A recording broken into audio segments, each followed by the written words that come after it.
Millennium Ecosystem Assessment, que é, então, um grupo ligado à ONU, é um programa, então, do qual participam pesquisadores de mais de 100 países do mundo, inclusive o Brasil, e que, então, definem, discutem e atualizam o conhecimento sobre serviços ecossistêmicos. Basicamente, qual que é o interesse nisso? É determinar como as mudanças, sobretudo as mudanças negativas nos ecossistemas, têm afetado as pessoas. E, a partir daí, buscar, então, políticas públicas integradas para diminuir a pobreza, para diminuir a fome. Esse é um dos caminhos para combater a fome, pessoal, expressar o valor da natureza, na provisão de bens e serviços para as pessoas, seja na saúde, na produção de alimentos, enfim, né, formas com que melhorem a qualidade de vida das pessoas. Essa daqui é a página do Millennium, só para vocês terem uma ideia, está o link aqui embaixo, depois a gente vai passar os PDFs, vocês podem acessar, tem bastante informação ali para vocês lerem mais. Pegando exatamente agora que nós já vimos um pouco do histórico, nós vimos a ação de uma forma geral, os conceitos, nós vamos falar agora dos tipos de serviços ecossistêmicos e vamos rechear isso de exemplos para a gente entender melhor. Tá? Segundo o Millennium, então vocês vão ver que existem diversas classificações, tá, pessoal? Vocês podem encontrar classificações diferentes dessa que eu vou falar aqui. Inclusive, hoje tem uma discussão, então tem gente que prefere nem chamar isso de serviço ecossistêmico, de chamar, sei lá, de função ambiental. Vocês vão ver que pode ter diferenças nessa conceituação, mas o que eu vou mostrar aqui é baseado principalmente no Millennium Ecosystem Assessment, dessa publicação de 2005, e baseado nesses dois autores aqui também.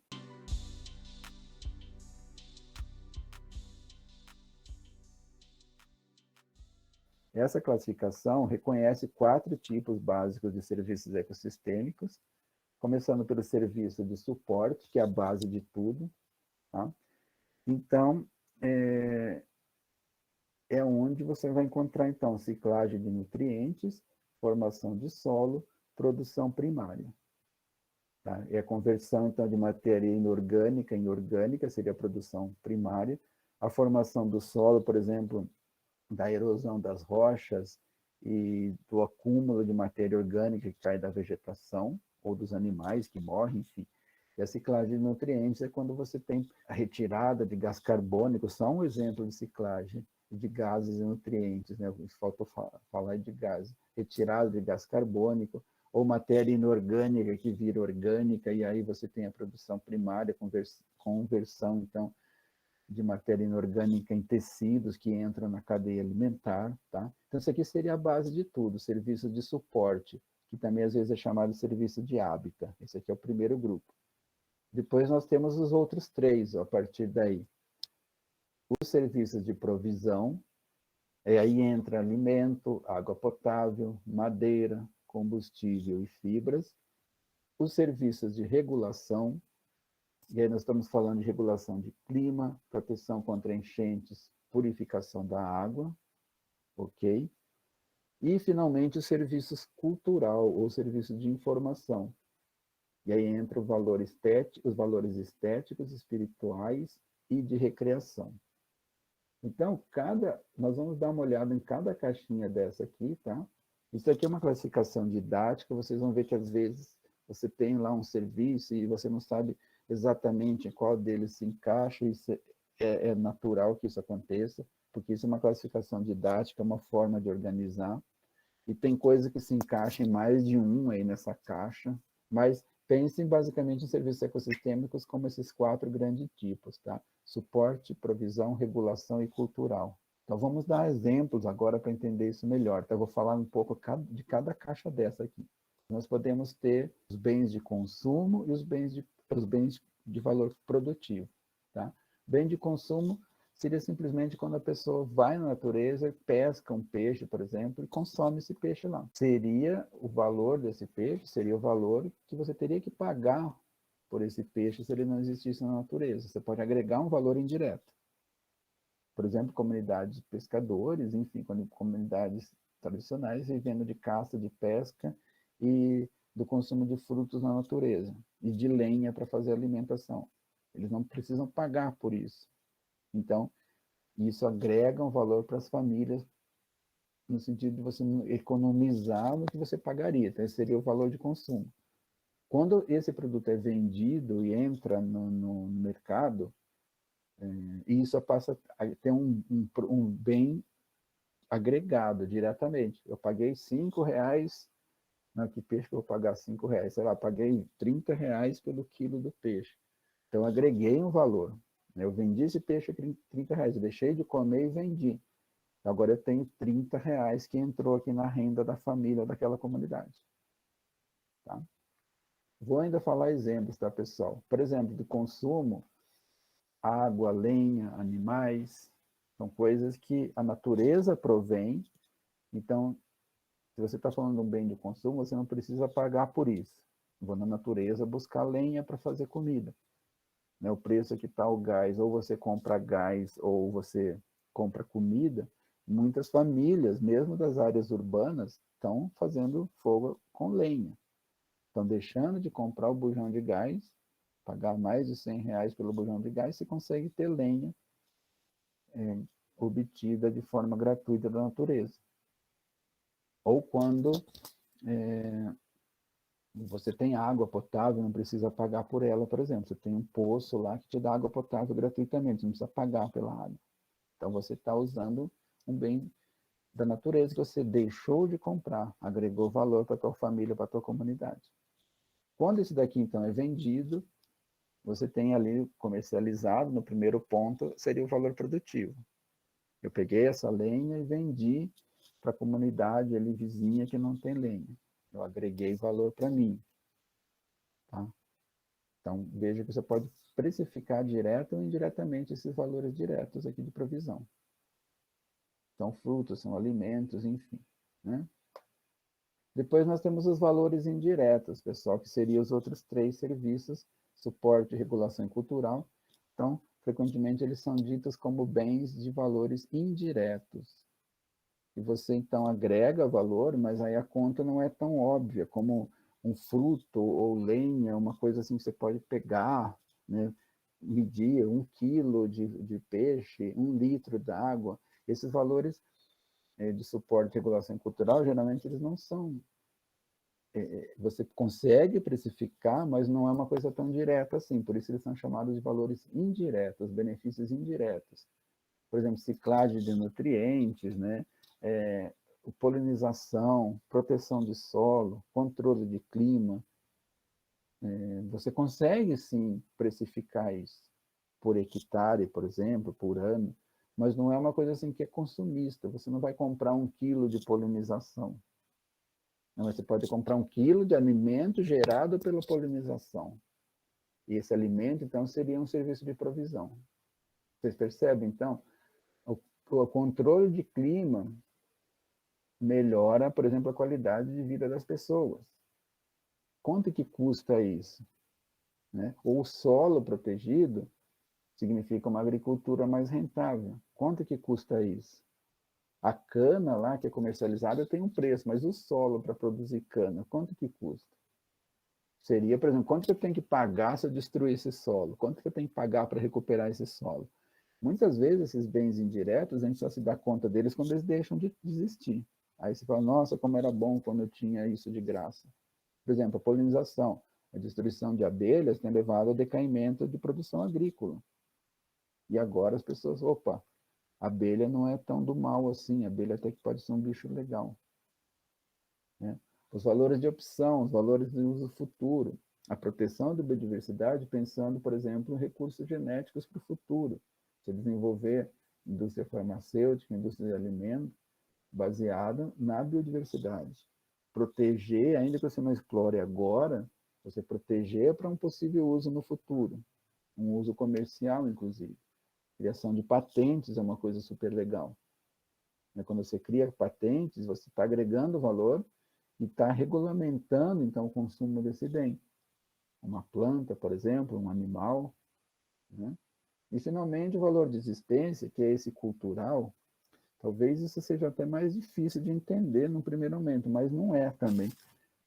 quando a gente vê o exemplo lá, você vai ver que a partir do momento que você tem familiaridade com esse conceito, você vê que as coisas são até fáceis de entender, né? O que falta, talvez, é a divulgação disso. Então, esse quadro resume a nossa aula, né? O que a gente vai fazer agora é entrar com exemplos para reforçar isso, para melhorar o entendimento. Tá bem? Nós vamos começar falando... Sempre vai aparecer aqui esse quadradinho nos slides para a gente não se perder aqui, tá? Eu vou começar a falar, então, do suporte. A gente olhando essa foto aqui da mata, né? Nós podemos ver aqui vegetação, troncos, não sei se dá para ver aqui o solo, deixa eu ver se eu tirar isso aqui, dá para ver um pedacinho do solo, enfim. Nós temos aqui palmito, folhinhas do palmito, espécies arbóreas maiores, não é? Então, isso aqui nos leva aos serviços de suporte. Então, é a estrutura dessa vegetação que permite a ciclagem de gases e nutrientes. Ciclagem de nutrientes é entendida como a conversão, então, de matéria inorgânica em matéria orgânica. Por exemplo, a produção primária, a biomassa, são as espécies vegetais que vocês estão vendo aqui. Isso daqui é a produção primária. Isso daqui é resultado, por exemplo, de ciclagem de nutrientes. A matéria orgânica que cai no solo também forma solos. Imagina que cai folha, cai árvore, cai fruto, morrem animais, as rochas são erodidas, tudo isso vai formando solo. E esse solo, agregado, então, aqui, ciclagem de nutrientes, ciclagem de gases, isso aqui é a base de tudo, pessoal. Sem isso daqui, não haveria vida no planeta. É simples assim. São serviços de suporte. São serviços necessários também para a manutenção de todos os demais serviços. Graças a eles que todo o resto existe.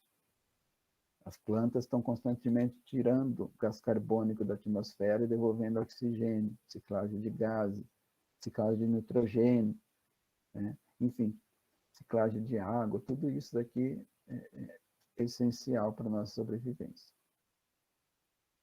Então, basicamente, isso aqui é um esqueminha resumindo a ciclagem de nutrientes, né, que pode ser interpretada como sequestro de carbono, purificação da água.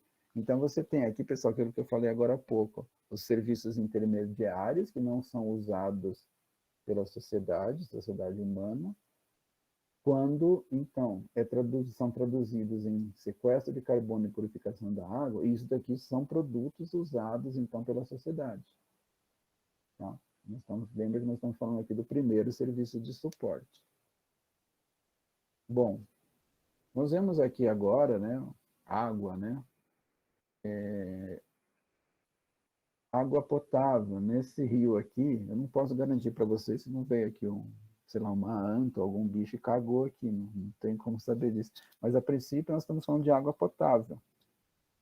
Nós estamos numa crise hídrica tão violenta e, de repente, você entra numa floresta e vê, assim, a água brotando ali das rochas, né? E nós estamos, então, no segundo tipo aqui, que são serviços de provisão, desculpa. São os produtos obtidos da natureza. E aí nós temos produção de fibras, água, alimentos. Esses serviços aqui, eles são traduzidos, talvez, em bens de consumo que a gente pode entender melhor, que são quantificados, como, por exemplo, litro d'água, quilos de fibras, quilo de fruto, quilo de peixes, de animais, enfim. Né? Isso aqui são coisas mais diretamente precificadas de serviços de provisão, segundo os serviços aqui, tá? Eu posso, como eu já falei para vocês ali, né? Quando os produtos são consumidos na própria comunidade onde eles são produzidos, eles são considerados, então, valor de consumo. O preço dele é o preço que eu pagaria por ele caso ele não existisse. Eu já dei alguns exemplos. Por exemplo, eu tenho ali água potável. Eu consigo chegar ali, encher minha garrafa e beber água, e não tenho que pagar por água, eu economizei em água, né? Então, quanto que vale o litro d'água? Vale o que eu teria que pagar pelo litro d'água se não existisse água potável, que é o caso aqui de nós, aqui na cidade. Nós temos que pagar por água porque essa água, para chegar na cidade, elas precisam ser tratadas, enfim, né? O peixe, por exemplo, quanto custa o peixe? Custa o quanto eu teria que pagar por ele se ele não existisse. Vocês entenderam? Isso que é o valor de consumo, é um preço que não entra nas contas do produto interno bruto, por exemplo, de uma região ou de um país, porque isso é um comércio interno. Por exemplo, aqui nós temos mulheres rachando lenha numa comunidade quilombola, no Paraná. Então, essa lenha, pessoal, significa um bem para essa comunidade que vai representar a economia de muito dinheiro na compra do botijão de gás, por exemplo. Né? Quanto que custa isso? Como custa um botijão de gás? Quanto seria o preço dessa lenha? O preço equivalente a um botijão de gás, por exemplo, mais de R$ 100 aí. Quantos quilos de madeira, seja, quantos metros cúbicos de madeira você precisaria para ter a mesma combustão de um botijão de gás? Esse seria o preço da madeira. E as pessoas estão deixando de gastar porque tem essa madeira disponível. Tá? É um consumo interno.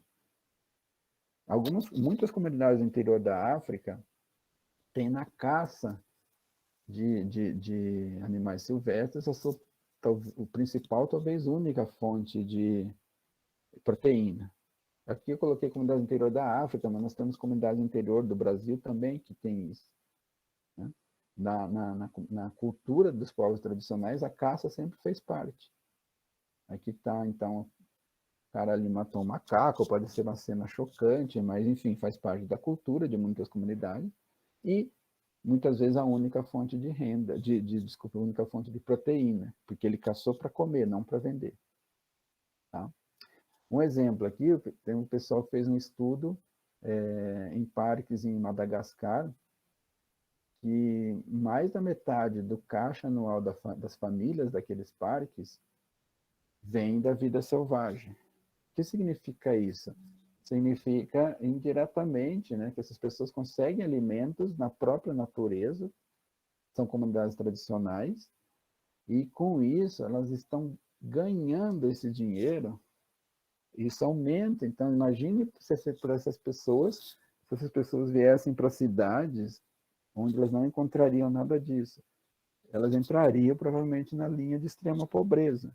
E por que elas não estão na linha da pobreza? Porque elas estão obtendo recursos da natureza.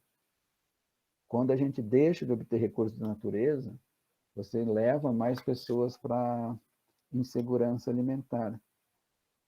E é por isso que a ONU tem esse programa, por isso que esse programa do milênio é voltado, então, para valorar a biodiversidade, porque a biodiversidade, em última análise, a natureza e a biodiversidade representa a melhoria da qualidade de vida das pessoas. Tá? Aqui, por exemplo, comunidades tradicionais da Amazônia também caçam. Né? Indígenas caçam, caboclos caçam. O problema pessoal da caça é no momento que a caça deixou de ser tradicional e passou a ser um comércio, no momento que você tem mercados, consumidores de grandes centros,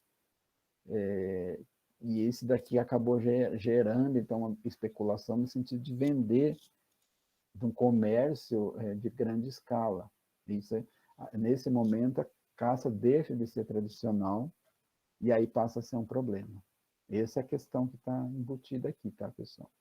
Então, a princípio, a caça é um problema, no momento que ela deixa de ser tradicional, Infelizmente, hoje nós temos muito problema oriundo de caça, porque muitas vezes essa caça é ilegal, esse comércio é ilegal. Então, um grande problema da caça, que é sempre bom falar, né, do consumo de animais silvestres. Né? Esse trabalho aqui de 2014 chamava a atenção de consumir animais de caça por causa do ebola. E hoje nós falamos de consumir animais de caça, principalmente porque nós acreditamos, até onde se prove o contrário, que o vírus causador da grande pandemia da Covid-19 veio de um animal silvestre, em algum momento, talvez em Wuhan, na China, ele foi consumido E esse contato, então, com carne silvestre ou com animais silvestres, então pode ter feito que esse vírus transbordasse da biodiversidade para a espécie humana. Então, chama muita atenção essa questão desse cuidado aí, dessa discussão de consumir carne silvestre. Tá? E principalmente em larga escala, quando isso transcende, então, a questão de segurança, de cuidados básicos, tá bom? Aqui só para ilustrar isso também, né, que são as comunidades indígenas da Amazônia, que caçam e que vivem da caça. Então, nesse trabalho aqui, o pessoal, aqui ele mostra as regiões onde eles estudaram, e é no Acre, principalmente, tá? E aqui a lista de animais que essas comunidades, então, costumam caçar. Vai desde paca, passando por jacarés, enfim, aves, veados, macacos, então, são todos os animais. No tempo que eles estudaram aqui, a quantidade de animais que foram registrados como caçados, né? O peso, o médio dos animais, enfim, está tudo ilustrado aqui. Ok? Só para ilustrar aqui a importância para essas comunidades do consumo de todos esses animais aqui. Bom, pessoal, no momento então que esses produtos deixam de ser consumidos e passam a ser vendidos, nós temos o valor produtivo agora. Tá? Nós ainda estamos aqui no serviço de provisão, tá? Só que agora esses bens, ao invés de serem consumidos, eles vão ser vendidos. Então, o que é o valor produtivo? O valor atribuído a produtos que são extraídos do ambiente e vendidos. Então, tudo aquilo que eu falei, que as pessoas consumiam, etc., etc., quando eles são vendidos e quando isso entra no mercado, efetivamente, no mercado formal, então nós temos aí esse bem passa a ser valor produtivo. Tá? Quanto que custa um peixe? Por exemplo, isso daqui é um cercadinho de pesca muito comum no litoral sul de São Paulo, no norte de Paraná. O peixe entra aqui, ele fica preso, não consegue sair, depois o pescador vem com a embarcação e recolhe esse pescado. Esse peixe, nessa quantidade, muitas vezes ele é vendido. Né? Então, esse bem de provisão agrega um valor para a comunidade de pescadores como sendo um valor produtivo. Tá? O preço é o preço pago no primeiro ponto. Quanto que custa esse peixe, então? O cara foi ali e pescou, ele vai fritar esse peixe, por exemplo, vai vender ali no barzinho. Esse daqui é Ilha do Cardoso, ali pertinho de Cananéia. Ele vai vender esse peixe, então quanto que custa esse peixe? Qual é o valor produtivo desse peixe? É o valor que foi pago no primeiro ponto. Se eu comprasse esse peixe e fosse vender lá na cidade, comprei por 10, foi vender por 20, quanto que continua valendo esse peixe? Nesse conceito, continua valendo 10, porque é o valor pago no primeiro ponto. Tá bom? Esse é um conceito que ajuda, então, por que o primeiro ponto? Isso é uma definição que ajuda, então, você entender o quanto que as comunidades ganham com os recursos, nesse caso aqui, recurso pesqueiro. Tá bem? Valor atribuído pelo preço pago no primeiro ponto, essa é a definição de serviço, então, de provisão direto. Um bem muito cobiçado e muitas vezes comercializado de forma ilegal é a madeira.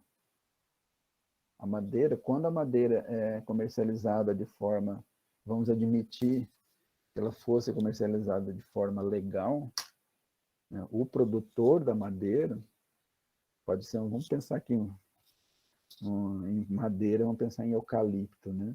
Ou pinos, que são espécies que são plantadas para a produção de madeira. O produtor ganha dinheiro com a venda da madeira. E com isso ele está agregando valor para a biodiversidade. No caso, você pode plantar a biodiversidade, não tem problema nenhum. No momento que você consome, isso não entra no mercado, mas quando você vende, isso entra no mercado. Tá?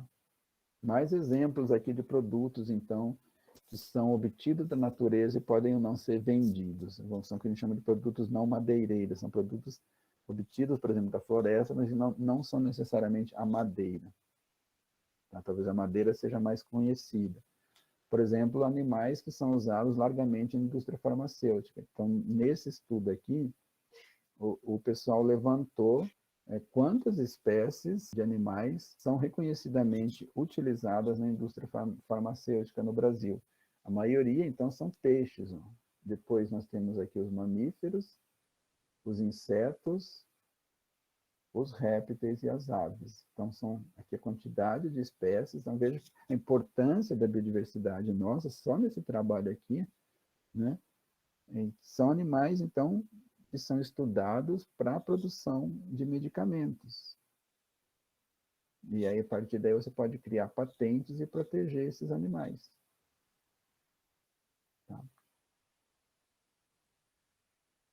Aqui alguns exemplos de cipós, né? Então, você tem aqui, pessoal, um tipo de serviço de provisão interessante são os cipós, que são coisas que tá ali na mata, né? Então, principalmente na Amazônia, o pessoal colhe esses cipós e desses cipós eles podem fazer uma série de coisas, como essas esteiras aqui que servem para, sei lá, secar sementes, secar peixes.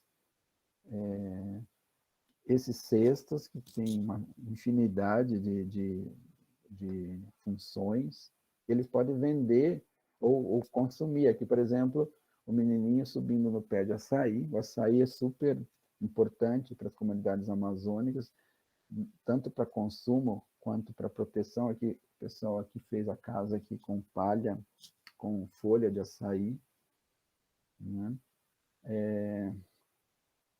Ou então aqui, isso aqui é Belém, Mercado Ver o Peso, uma barraquinha com produtos oriundos da floresta.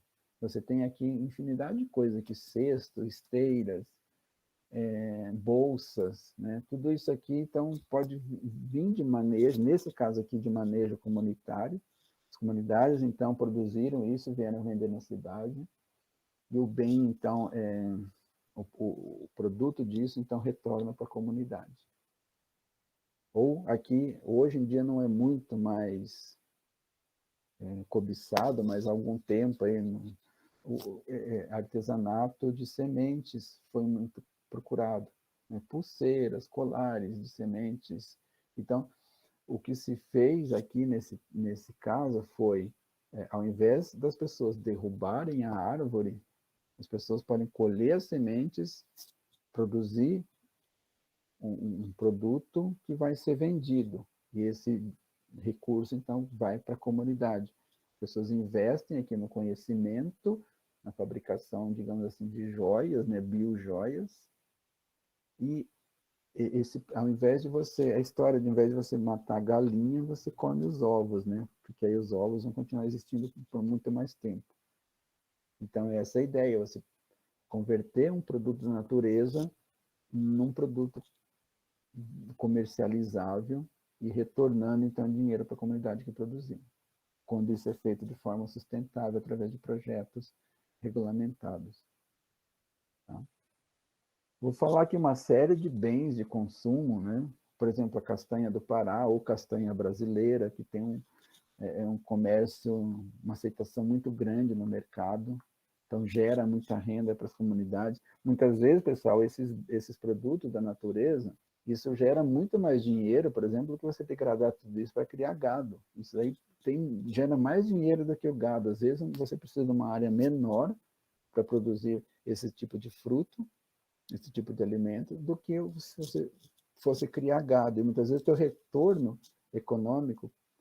Tem uma palestra do professor Carlos Nobre, do INPE, e ele fala bem isso, que alguns produtos da Amazônia você consegue produzir numa área muito menor do que se você fosse criar gado. E o retorno econômico é muito maior. Aqui Cupuaçu. E aí você pode industrializar, né? Fazer bombom, fazer creme, fazer pudim, fazer umas coisas muito gostosas. Certamente tem um público consumidor muito ávido por comer essas coisas. Andiroba, tá? Você pode fazer óleo, pode fazer, sei lá, creme, enfim, uma série de coisas aí que podem ser feitas a partir de andiroba. A cataia, pessoal, ela é uma planta do litoral, típica do litoral sul de São Paulo. Aqui o pessoal está secando a folha da cataia, ela é seca e comercializada assim seca. As pessoas colocam isso dentro da pinga, da cachaça, deixa lá curtindo e ela fica, essa cachaça adquire uma cor assim que eles chamam de uísque de cataia, adquire uma cor amarelada. Esse aqui também é um produto amazônico, tacacá. Tacacá, como é que eu poderia definir? Eu deixei até uma receita de tacacá aqui para vocês, tá? Basicamente, mas a ideia do tacacá é o jambu, né? Que é e essa goma de mandioca, vai camarão, vai um monte de coisa daqui lá no norte, né? Belém, Manaus, você compra na rua. Aqui mais perto da gente, também no litoral de São Paulo, uma reserva extrativista onde moram quilombolas que produzem ostras. Está vendo? Isso aqui é uma criação de ostra. Essa ostra ela é comercializada e além do comércio dessa ostra, você tem o turismo também. Eles fazem visitas guiadas, as pessoas vêm de barco até aqui e eles explicam como é a produção, fazem degustação de ostra. Então vamos falar aqui, vamos mudar aqui de assunto, vamos falar dos serviços de regulação agora. Serviços de regulação, todos eles, como eu estou falando, têm a base de serviço de suporte, né? Serviços de regulação são o resultado dos processos ecossistêmicos, e aí nós temos aí regulação de clima, de água, de doenças humanas, de processos ecológicos. Então, quando nós temos a quebra desses serviços, isso é traduzido em água contaminada, em doenças, em alterações climáticas, em alterações de processos ecológicos. Então, que, em última análise, pode se traduzir em perda de qualidade de vida, por exemplo, com aumento de doenças, com resultante, com insegurança alimentar, né? Todos os desdobramentos aí, com climas extremos.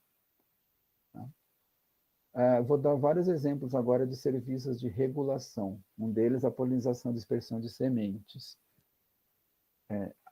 As plantas, muitas plantas silvestres e domesticadas precisam de abelhas e outros dispersores. Tá? A falha no serviço de polinização pode levar à quebra da produção de alimentos. Mas hoje o pessoal está falando aqui de rede de interações. Não existe assim, dificilmente você vai ter uma abelhinha que poliniza uma folha, ou um beija-flor que poliniza uma flor. Na verdade, você pensa sempre em redes. Tá? Hoje nós temos ferramentas para estudar redes de interações. Você faz uma rede mesmo. Imagina o desenho de uma rede, né? Seriam todos os animais interagindo com todas as plantas. E quanto mais robusta é essa rede, mais resiliente ela é. Então, o pessoal fez aqui uma simulação, resumindo aqui nesse trabalho. Se você tem animais ou plantas muito interativas, ou seja, que interagem com uma planta que interage com muitos animais ou vice-versa, você tem um sistema complexo aqui de dependência. E quando você quebra essas redes, principalmente se você quebra, extingue ou reduz as populações de organismos muito interativos, você pode colapsar a rede inteira. Aí a gente entra naquilo que a gente já comentou, né? Às vezes você declina as populações de um animal, de uma planta, a tal ponto que eles deixam de exercer a sua função na natureza. Você quebra, e aí se for um animal ou uma planta muito interativa, você pode quebrar, desestruturar toda a rede de interações. Todo esse processo ecológico, você pode ter perda, então, na polinização. E se você tem perda na polinização ou na dispersão de sementes, aqui já é com dispersão, né, de sementes. Você pode desestruturar as comunidades vegetais, que, em última análise, vão agravar a questão climática, porque o carbono que poderia estar nessas comunidades vegetais vão estar na natureza, agora vão estar na atmosfera. Esse trabalho aqui mostra, através dessa estrutura de redes, que os grandes dispersores de sementes podem carregar sementes por vários fragmentos diferentes da Mata Atlântica. Vocês estão vendo? Esses retângulos cada retângulo desse seria um fragmento do Mata Atlântica. E animais grandes, como tucanos, poderiam levar sementes por vários desses fragmentos. E quanto mais você fragmenta, conforme nós vimos na aula passada, mais você isola esses fragmentos e mais você deteriora, então, essas comunidades. Esse trabalho aqui está falando de caça, pessoal. Os animais mais caçados, né? Macacos, preás, porcos do mato, enfim. E esse trabalho discute o seguinte: quanto menos frugívoros você tem, principalmente os grandes frugívoros, menos floresta você tem e, portanto, menos carbono sequestrado e, portanto, mais carbono na atmosfera. Então, também a caça, indiretamente, está levando a alteração climática, porque você está perdendo os animais que colaboravam para a reprodução, para espalhar as plantas. Coloca essas espécies de animais em risco, você está reduzindo, simplificando a floresta. E esse carbono todo da floresta vai para a atmosfera. E, de novo, quem sente os efeitos também somos nós humanos. Tá? Ainda falando de regulação, a importância da floresta para manter o solo arejado da floresta, porque ela abriga micro-organismos do solo, ou a folhagem quando cai, ó, essa folhagem aqui quando cai, isso daqui protege o solo. Tá? O solo protegido, ele fica permeável, e com isso a água da chuva entra no solo e alimenta o lençol freático. As raízes evitam que o solo se degrade. Então, por isso que é importante você manter, por exemplo, matas ribeirinhas. É por isso que é importante você manter florestas, mesmo numa área de plantação, porque essa floresta está protegendo o solo. Onde não tem floresta, o solo fica duro, compactado. Quando chove, a água não entra no solo, e você está perdendo água, está perdendo solo, e está contribuindo cada vez mais para a crise hídrica, porque se a água não entra no lençol freático, não abastece, então, as nascentes. E aí você, enfim, cada vez mais dando tiro nos pés, né? Piorando a qualidade de vida nossa, mudando o clima, tá? Perdendo o solo, que poderia ser um solo plantável, perdendo alimento. E tudo isso, então, aí quando você protege também aqui a vegetação ribeirinha, né? Essa mata toda protege aqui o solo, né? A qualidade do solo. E a destruição disso, as consequências disso são visíveis, nós estamos sentindo isso agora. O controle de clima, né? Nós já falamos bastante, vamos falar mais, né? Comunidades vegetais são controladoras de clima. Nós estamos ainda aqui em regulação, tá, pessoal? Vegetais são controladoras de clima, absorvem gás carbônico, fornecem oxigênio, fornecem umidade. Já falamos dos rios aéreos, dos rios voadores, que abastecem aqui o Sudeste. Então, são as plantas que fornecem qualidade de clima para a gente.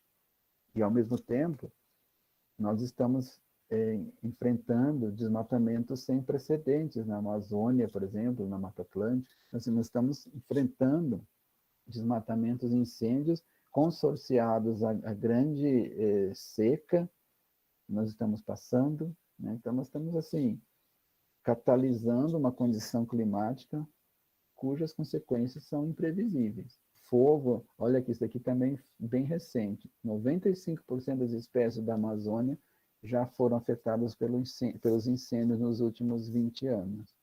Quase todo na Amazônia já foi afetado por incêndios. Imaginem a situação que nós estamos chegando. E pensando que tudo isso serve para regulação. Isso aqui é um ambiente amazônico, a região das várzeas, né, que dependem muito de ciclos de cheia e vazante. E aí os animais dependem disso, as pessoas dependem disso. Então, se você tem um descontrole climático, esses ciclos são alterados. No Pantanal está acontecendo isso. Os bichos, as aves estão deixando de se reproduzir porque depende das cheias. Como não está chovendo muito nas cabeceiras dos rios, essas cheias não estão acontecendo. Imagine micro-organismos aquáticos, invertebrados aquáticos, que também dependem disso. Outro serviço de regulação importante, que a gente às vezes nem se dá conta, é controle de dejetos, que são bactérias e micro-organismos que existem na água, que são depuradoras de resíduos. Só alguns exemplos aqui, tá? Vamos pensar aqui no Rio Tietê, em São Paulo, né, na maior obra de saneamento do Brasil. Olha a situação do Rio Tietê. Olha a situação do Rio Tietê aqui em Salto, esses dias também, essa foto aqui de alguns dias atrás. O Rio Tietê, aqui na altura da cidade de Salto, ficou preto, parecia que estava saindo petróleo, né? E espumoso, ou seja, um rio completamente poluído. E se você vai no mesmo Rio Tietê, lá em Barra Bonita, já mais no interior, esse rio já está bem mais limpo. Ele é explorado para turismo, para pesca. Mas o que aconteceu com o rio? Existem no próprio sistema hídrico micro-organismos que ajudam a quebrar esses compostos químicos que são eliminados. Claro que isso não justifica. Então pode detonar à vontade que ele vai recuperar. Não vai. O rio, como qualquer ambiente, tem uma capacidade de resiliência limitada. No momento que você exagera e suplanta essa capacidade, o rio não recupera mais. A situação que está em São Paulo hoje, por exemplo, né, que já se gastou tanto dinheiro para revitalizar os rios Tietê e Pinheiros, mas o rio está sujo do mesmo jeito. Então, é importante, o próprio rio precisa ser resguardado o máximo possível para ele recuperar suas propriedades. O controle de pragas tem a ver com... Aí a gente já entra no conceito de efeito cascata, tá? Que são quando você tem vertebrados como aves e morcegos que consomem artrópodes e, por sua vez, são consumidores de folhas. Então, aves e morcegos controlam as populações de insetos desfoliadores. Então, quem são os inseticidas naturais? São os predadores. E esses insetos, eles podem destruir lavouras, eles podem diminuir a capacidade de fotossíntese das plantas, se as populações desses insetos forem muito grandes, são o que a gente chama de viram pragas da lavoura, por exemplo. E também existem outros artrópodes que são carnívoros, né, como as aranhas e tal. Então, se você mantém esse sistema sob controle, as taxas de desfolha não são tão grandes. No momento em que você começa a perder esses animais, as populações de aves e morcegos desses artrópodes declinam, o que vai acontecer com as populações dos insetos herbívoros? Eles vão aumentar em quantidade absurda. E o que vai acontecer com a lavoura e com as plantas das florestas? Elas vão estar mais comidas, perdem capacidade de fotossíntese e o produtor perde alimento e agora precisa investir em herbicidas, inseticidas, porque não tem mais os controladores naturais. Bom, outro grupo de organismos, assim, muitas vezes considerados, né, esteticamente feios, né, são os necrófagos. Eles têm um papel importantíssimo, né? Aqui nós temos aqui uns urubus, eles estão consumindo uma carcaça aqui de um golfinho. Na verdade, eles têm um papel importantíssimo no controle de doenças, tá, pessoal? Não só aqui no ambiente natural, como no ambiente urbano. Se não existissem os urubus e os outros animais necrófagos, a gente teria uma situação muito pior. A transmissibilidade de doenças seria muito maior. Se as carcaças ficassem lá, elas demorariam muito mais para decompor se não fossem esses animais, esses grandes animais necrófagos que comem os grandes pedaços e deixam só os pequenininhos para os micro-organismos acabarem de decompor. Então, nesse controle de pragas, aqui tem um estudo de caso excelente que ilustra muito bem isso, tá? O declínio de abutres numa região da Índia. Esse declínio de abutres, olha só os processos aqui, né? Olha aqui, esse aqui foi um caso que eles estudaram mesmo, tá? Declinou a população de abutres porque esses abutres começaram a comer carne, eles comiam carne de vacas que morriam, o pessoal dava para essas vacas comer alguns, são suplemento alimentar, que para os abutres era tóxico. Então essas vacas quando morriam, e muitas morriam na rua mesmo, né, porque lá eles têm esse hábito, né, de deixar os bichos soltos lá, né, o declínio dos abutres levou a um aumento na população de cachorro de rua. Por quê? Porque os abutres comiam carcaça de animais mortos na cidade. Quando, aquilo que a gente acabou de falar dos gafanhotos, né? Quando você tem mais comida, os cachorros de rua começaram a ter uma sobrevida maior e passaram a viver, a aumentar as populações. Levou a um aumento na incidência de mordidas de cachorros em pessoas. né? Em regiões muito pobres, que não tem controle de raiva, o que aconteceu? Aumentou a mortandade das pessoas por raiva, por causa das mordidas do cachorro.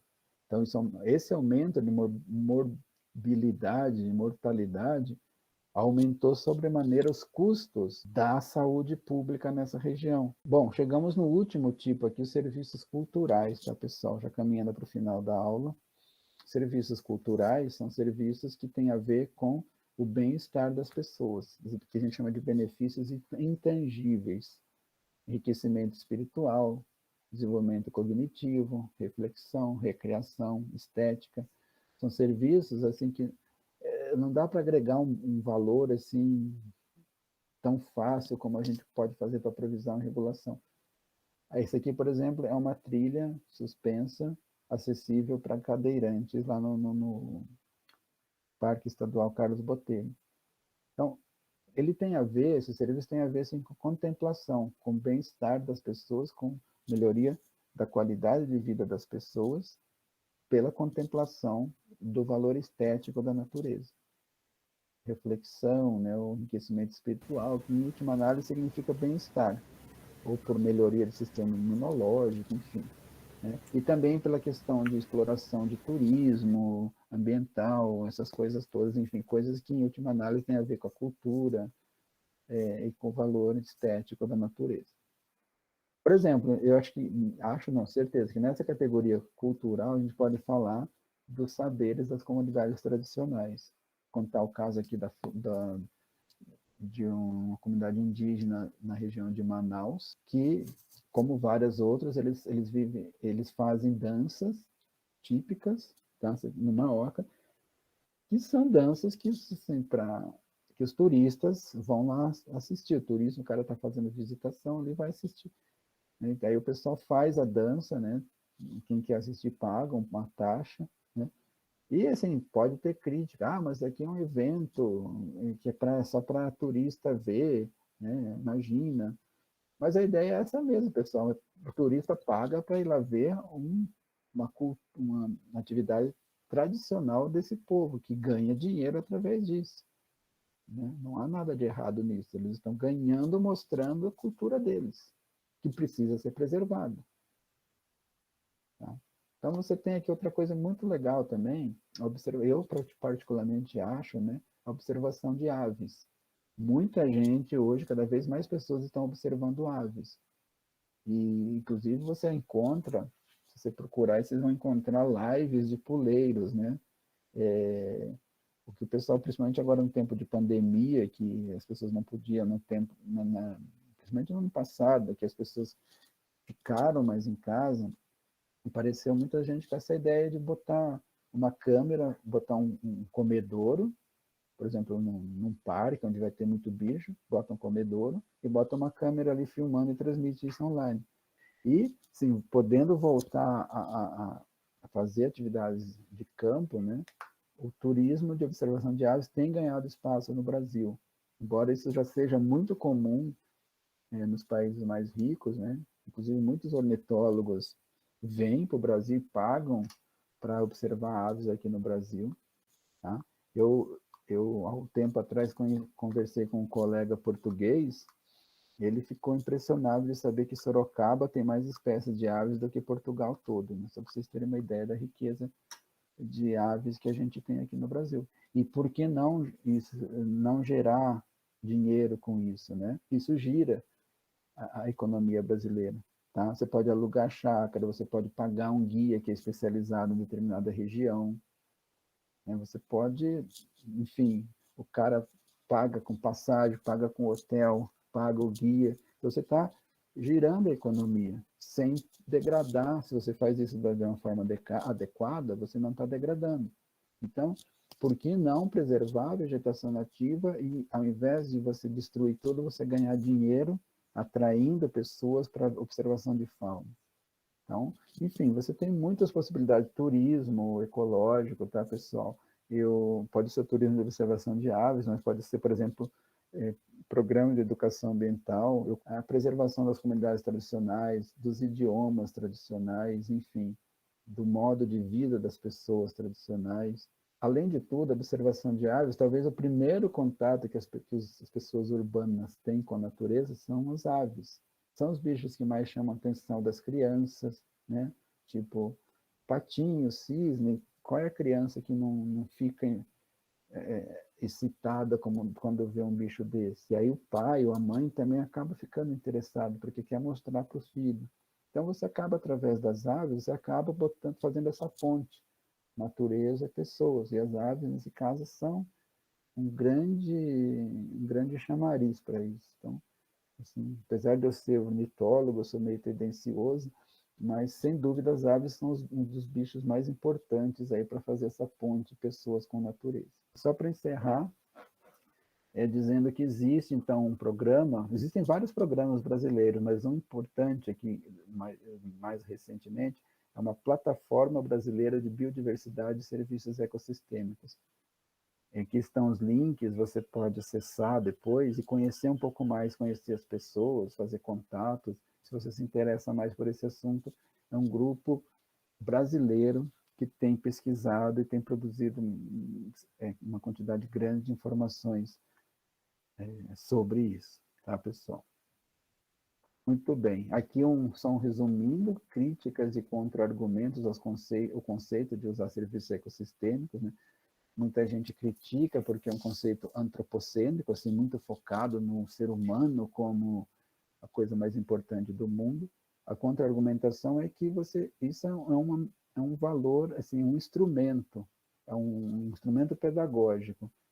Você pode estimular as pessoas a gostarem da natureza com essa instrumentação, tendo muito em conta que é um ponto de vista antropocênico, mas você fala, mas tudo bem, desde que isso se provenha, se traduz numa argumentação plausível, tá bom? Então você tem aqui, eu não vou ler tudo, mas é uma tabela que vai ficar para vocês aí, né? As críticas e as contra-argumentações a essas críticas. Depois dê uma olhada, se tiverem dúvidas, a gente vai ficar à disposição aqui para discutir com vocês, tá?